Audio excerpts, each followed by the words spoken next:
नाम का आश्रय आपके पास। इसलिए भैया एक नाम आश्रय हो जाओ, नाम का त्याग मत करो।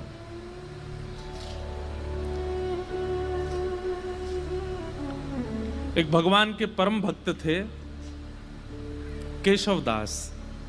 क्या नाम था? केशवदास। तो श्री केशवदास जी का ऐसा चरित्र है कि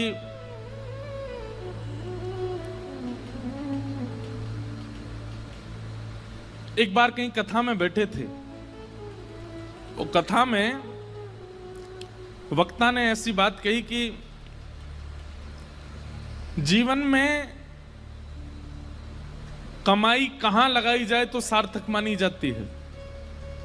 आपने जो भी कमाया, अगर परिवार में लगाया, घर में लगाया, पत्नी बच्चे परिवार सब में, देखो थोड़ा थोड़ा तो सब जगह लगाना ही पड़ता है, लेकिन फिर भी उसकी सार्थकता कब है? हमारे द्वारा कमाया गया धन वो ऐसी कौन सी जगह लगाया जाए कि उससे सार्थक माना जाए, ठाकुर जी प्रसन्नता मानी जाए।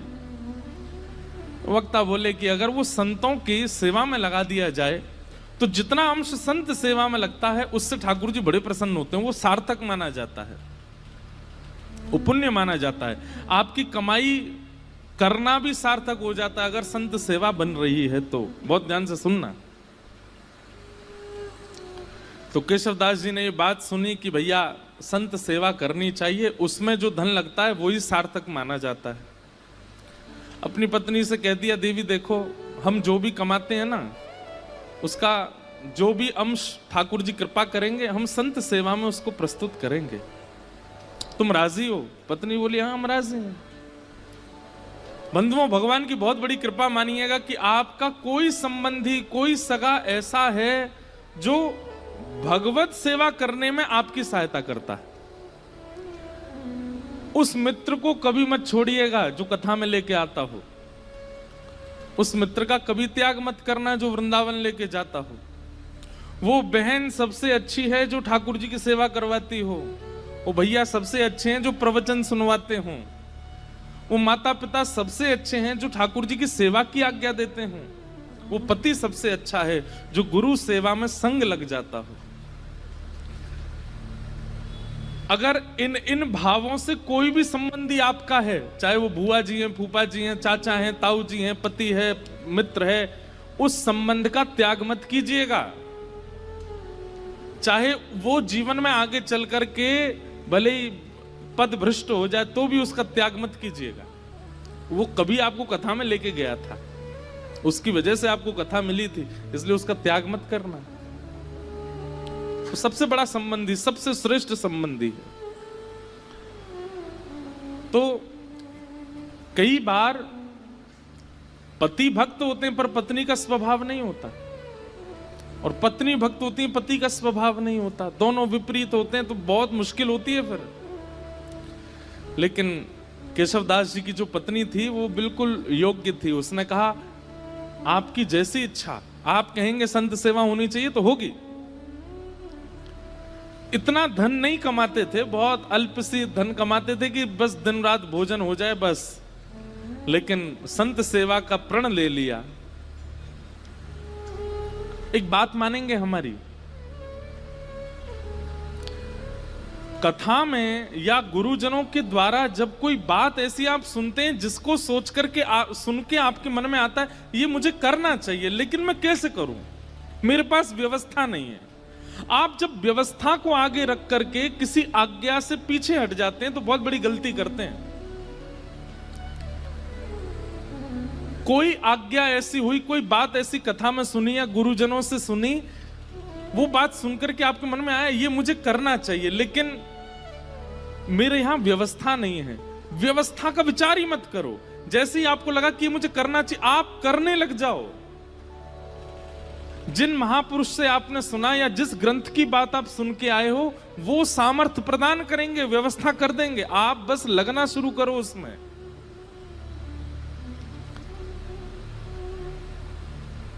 छोटा सा बच्चा स्कूल जाता है और किताब के अक्षरों को देख करके रोने लग गया। क्यों? क्या कीड़े मकोड़े से हैं, मुझे तो पढ़ ही नहीं जा रहे ये, मैं कैसे अपने पिता की तरह बनूंगा, मैं कैसे अपने चाचा की तरह बनूंगा, ये तो मुझसे पढ़ने में ही नहीं आ रहे। अरे भाई प्रयास तो कर, तो प्रयास करेगा तो धीरे धीरे समझ में आने लगेंगे। हम लोग हिंदू हैं, अगर अभी हिंदी अक्षर के 1 2 3 4 5 6 प्रकट कर दिए जाएं तो हमसे पढ़े नहीं जाएंगे, वो अक्षर भी हमें समझ में आने वाले नहीं है। प्रयास करेंगे तो सब समझ में आता है। इसलिए कभी कोई आज्ञा ऐसी आप सुनते हैं और उसके प्रति आपका भाव बनता है कि ये मुझे करना चाहिए। मान लीजिए किसी महापुरुष की वाणी से आपने सुना कि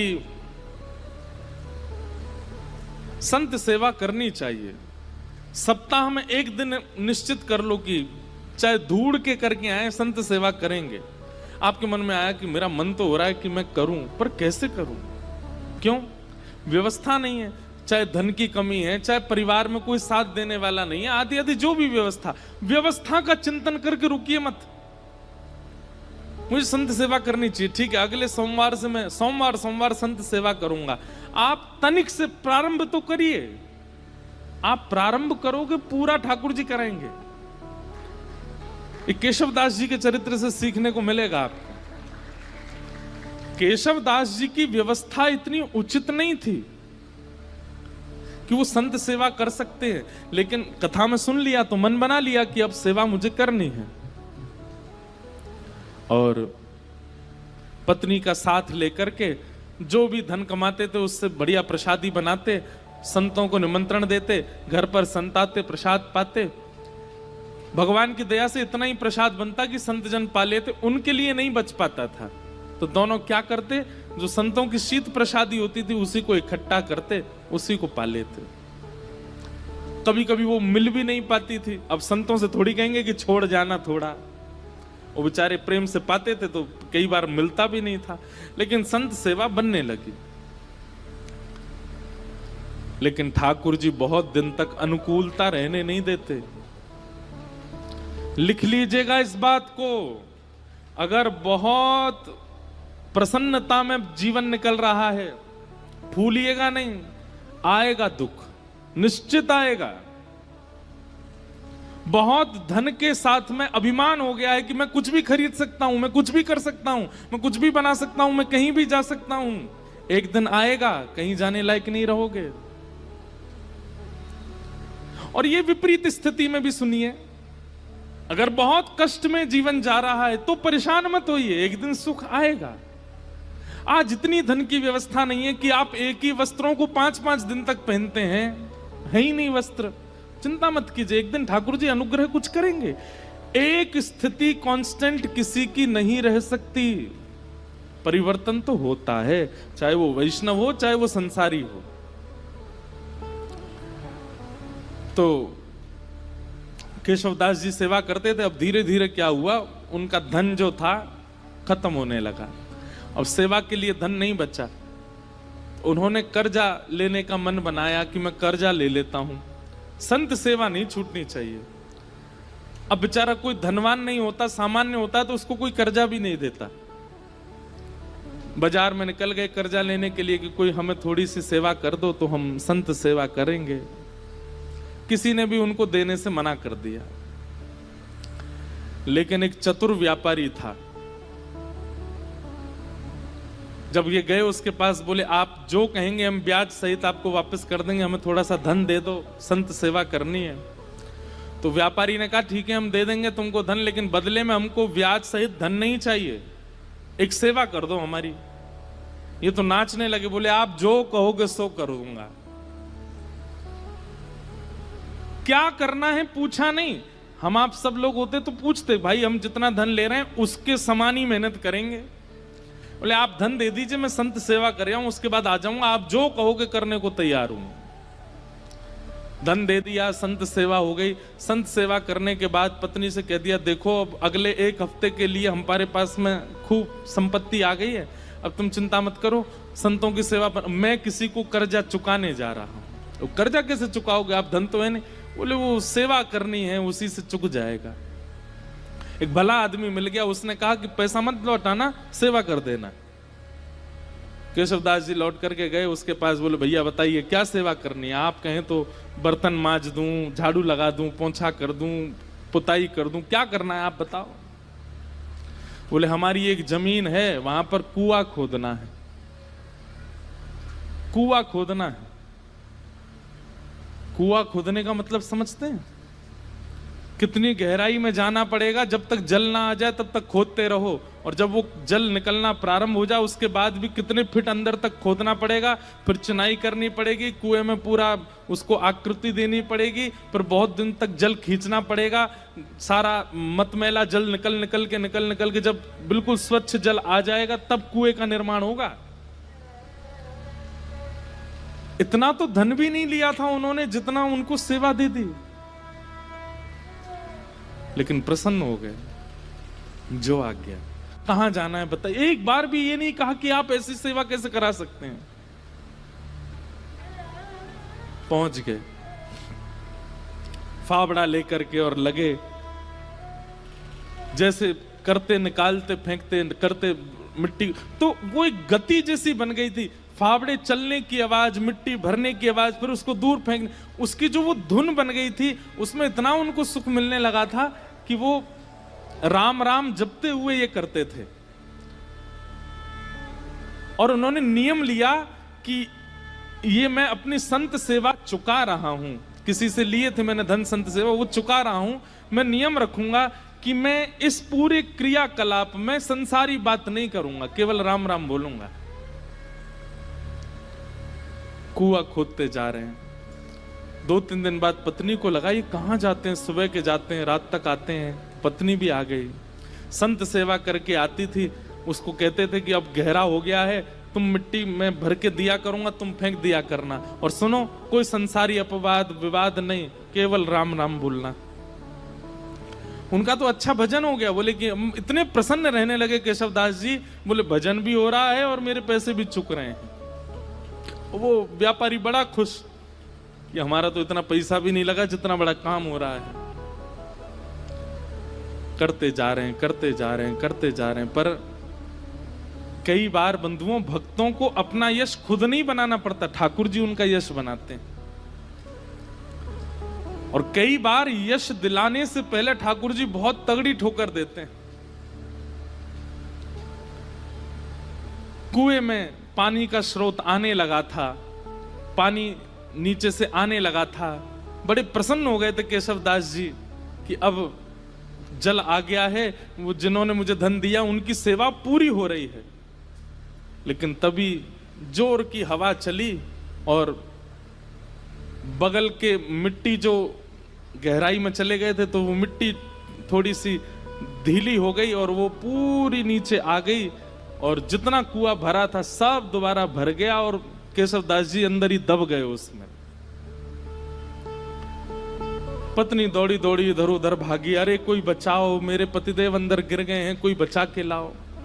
कोई धनवान मानी व्यक्ति होता तो लोग प्रयास भी करते, अब केशवदास जी बेचारे सामान्य व्यक्ति, किसी ने मदद नहीं की। सब सोचने लगे कितना गहरा, तुम्हारे पति को 1 महीना लगा इतना अंदर जाने में, हम इतने भीतर तक मिट्टी कैसे निकालेंगे बाहर। कुछ लोगों ने सोचा, बोले भाई अकेला निर्वन कैसे करेंगे, कुछ पैसा वैसा देके इनको शांत कर दो, और कुछ धन धान्य दे करके उनको, बेचारी वो भी कहां तक किसके पास जाती हैं। लेकिन रोज ठाकुर जी से प्रार्थना करती, मेरे पति ने कभी कोई गलत क्रिया नहीं की, आपके नाम का आश्रय लिया, संत सेवा की, नाथ आप ऐसा अनहित नहीं कर सकते उनके साथ। 1 महीना व्यतीत हो गया, मृतक घोषित हो गए केशवदास जी। 1 महीना बाद जहां वो कुआं खोदा जा रहा था, अब तो वहां पे कुआं खोदने का कोई प्रश्न नहीं उठता था। लोगों ने कहा कि इसमें तो आदमी मर गया, भीतर अब कुआं मत खोदना यहां पे। लेकिन लोग बाग जब वहां से निकलते थे तो वो एक मिट्टी का टीला बन गया था। जब वहां से निकलते तो राम नाम धुनी सुनाई देती, और राम नाम धुनी केवल राम राम करती हुई सुनाई नहीं देती, साथ में झांझ, मंजीरा, करताल, सारंगी आदि आदि वाद्य भी सुनाई देते, जैसे मानो कोई उत्सव महोत्सव चल रहा हो।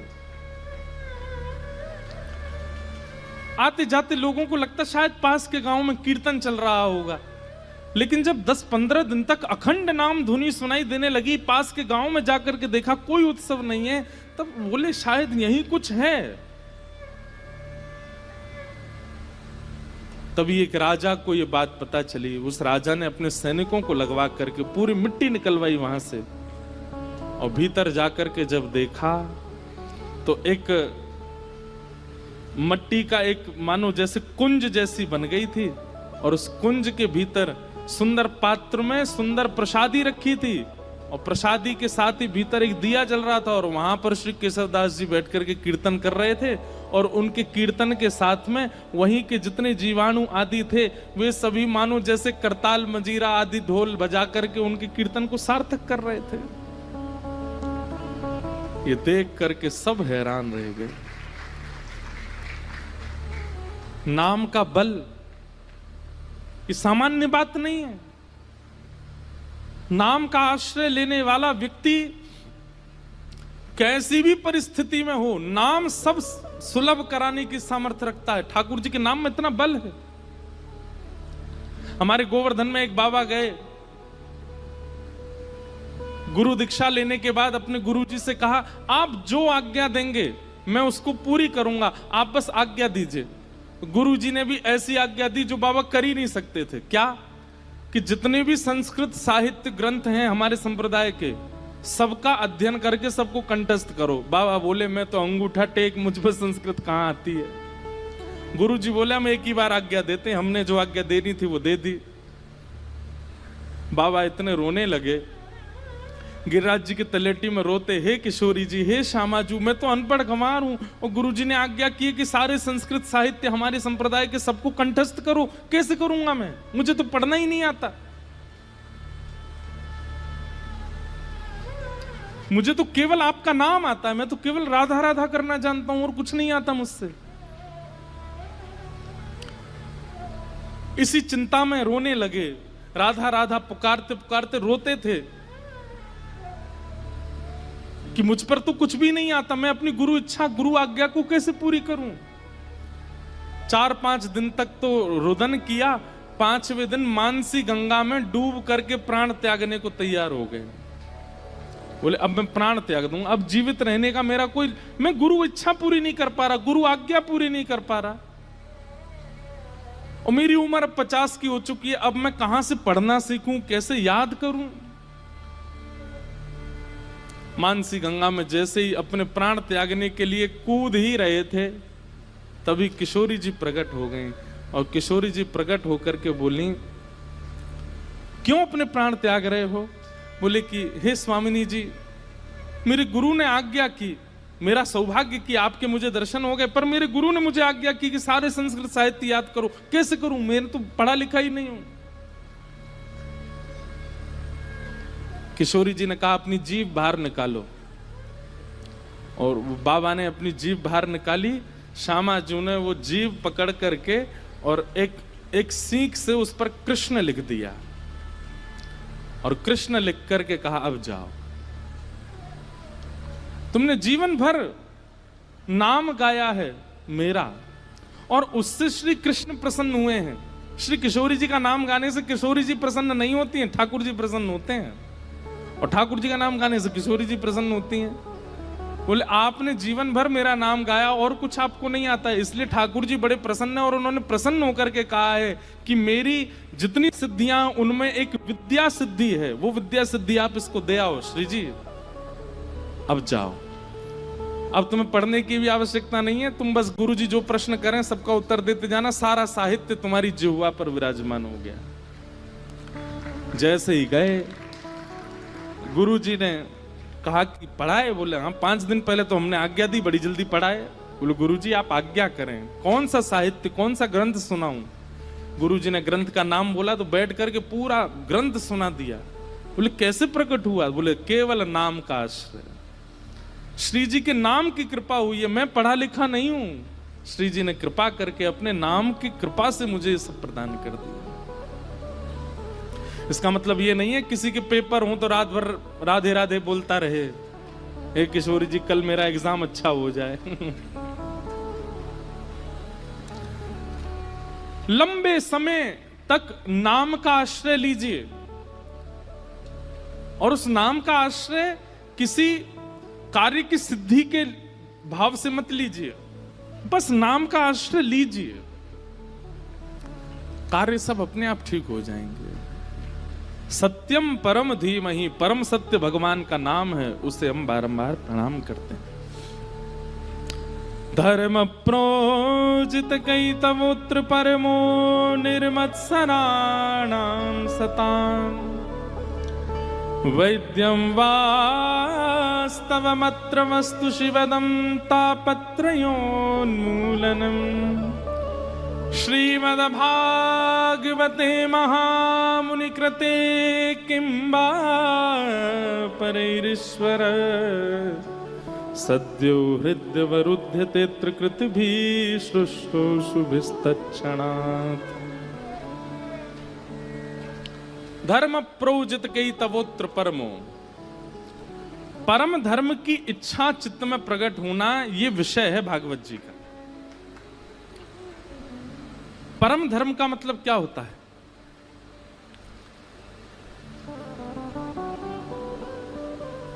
परम धर्म का मतलब क्या है कि अब मैंने बहुत कमा लिया, बहुत खा लिया, बहुत कर लिया, बहुत सब कुछ करके देख लिया, अब मुझे एक ठौर चाहिए बस। एक प्रकार का ये परम धर्म है। धर्म क्या है? कमाने में निपुणता प्राप्त करना, घर परिवार को संभालने में निपुणता प्राप्त करना, बच्चों का ब्याह करना, पत्नी को संभालना, परिवार को संजोना, व्यापार भी उचित कर, ये सब धर्म के अंतर्गत आता है। पर परम धर्म का मतलब क्या है?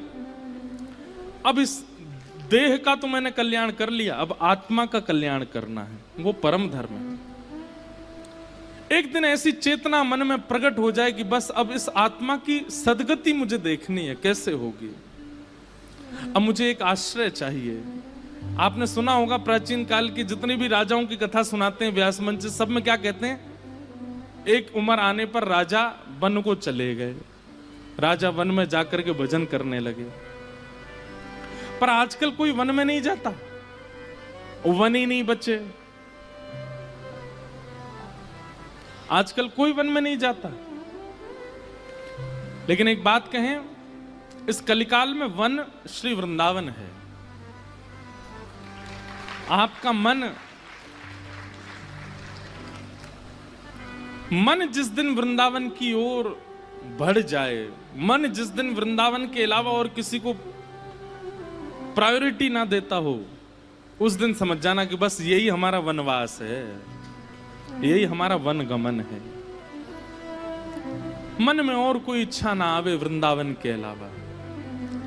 बंधुओं, कभी कभी अपनी भक्ति ऐसे नापा कीजिए कि आपको ठाकुर जी और दूसरी तरफ संसार की कोई वस्तु रख दी जाती हो और एक चीज चुनने को कही जाती हो, फिर अपने मन को देखा करो कहां की तरफ आकर्षित हो रहा है। जैसे एक तरफ तो ठाकुर जी का राजभोग प्रसाद है और दूसरी तरफ पिज्जा है, बर्गर है, बढ़िया बढ़िया चीजें हैं संसारी जो ठाकुर जी को भोग नहीं लगी। अब अपने मन से पूछो, एकांत में किया करो, ये सबके सामने करोगे तो सबको पता चल जाएगा। और कई बार सबके सामने तो आप आडंबर भी कर सकते हो, जबरदस्ती प्रसाद ही पकड़ोगे। पर कभी कभी अपने आप से पूछिए कि आपका मन किस तरफ जा रहा है। आप नाम जप करते हैं, रोज तिलक लगाते हैं, कथाएं सुनते हैं, कभी कभी नाप तोल के देखा तो कीजिए कि भक्ति की स्थिति पहुंची कहां अभी। बहु व्यंजन एक तरफ रख दीजिए और ठाकुर जी का प्रसाद एक तरफ रखिए, और बिल्कुल बिना चीटिंग के देखो कहां की तरफ, किसकी सुगंधि की तरफ, किसके स्वरूप की तरफ जीव में पानी आ रहा है, मन जा रहा है। अगर वो संसारी वस्तु के प्रति हो रहा है तो फिर उसके बाद भजन में एक माला बढ़ा दो, थोड़ा सत्संग और बढ़ा दो।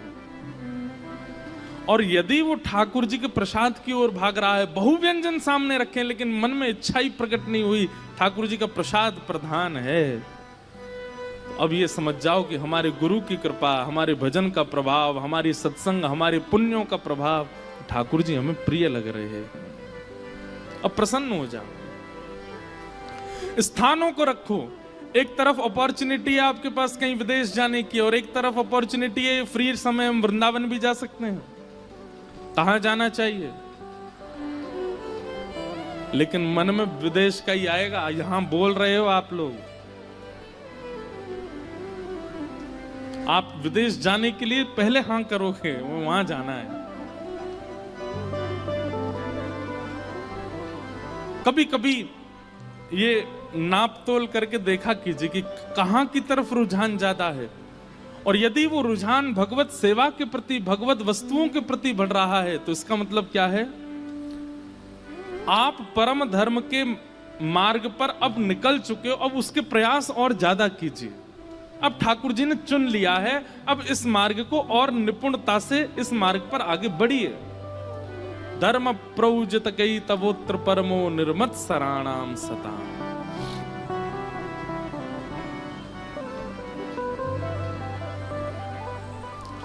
निर्मत सराणाम सताम, मात्सर्य दोष खत्म हो जाए चित्त से।